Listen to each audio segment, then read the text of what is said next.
Hello, my young friends. This is me, Miss Mary. Today we are reading a book called Nobody Hugs a Cactus, written and illustrated by Carter Goodrich, published by Simon & Schuster Books for Young Readers. And this YouTube video is made by Charm Stories. Hank lived in a pot.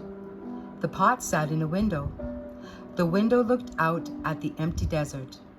It was hot, dry, peaceful, and quiet, just the way Hank liked it. But every now and then, somebody would interrupt Hank's peace and quiet. "Hi, Hank," Rosie the tumbleweed called out. "Isn't it a beautiful day?" Hank ignored her. He just wanted to be left alone. "Okay, so long," said Rosie cheerfully, and she tumbled away. Hank was happy again. But just as he was beginning to relax, "Hello!" shouted a tortoise.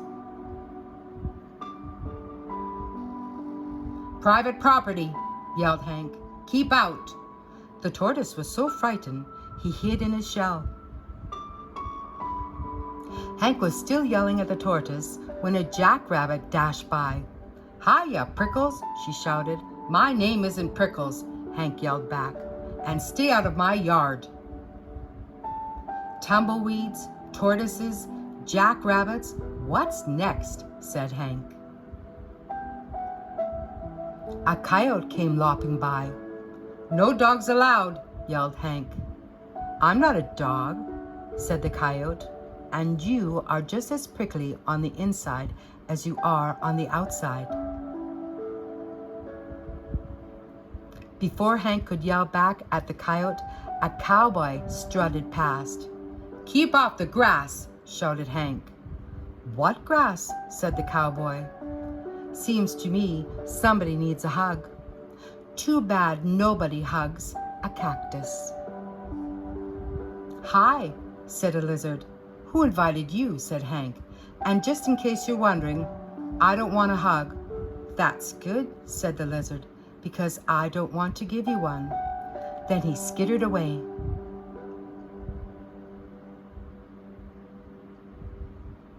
An owl landed on the roof.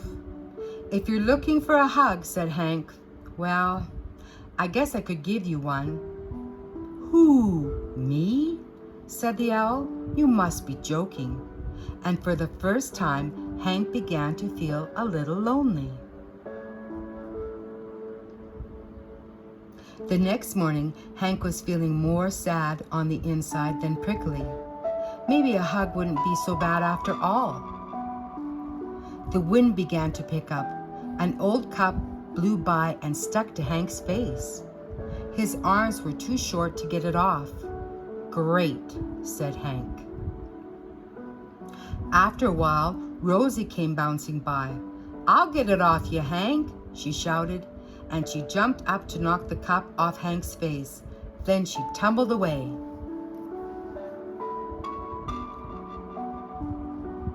Hank didn't have time to thank Rosie. He felt bad about all the other times he had been so rude to her. So he came up with a plan. Hank decided to grow the best flower he could and then give it to Rosie as a thank you gift. It took days, but at last it was ready. He couldn't wait for Rosie to pass by again. When at last she finally did come bouncing back, Hank held out the flower. "Look, Rosie," he said, "I grew it just for you."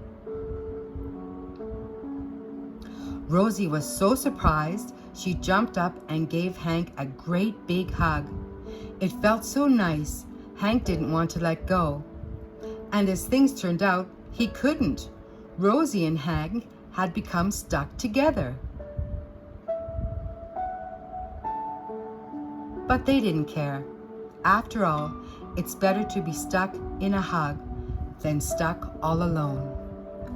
Thanks for listening.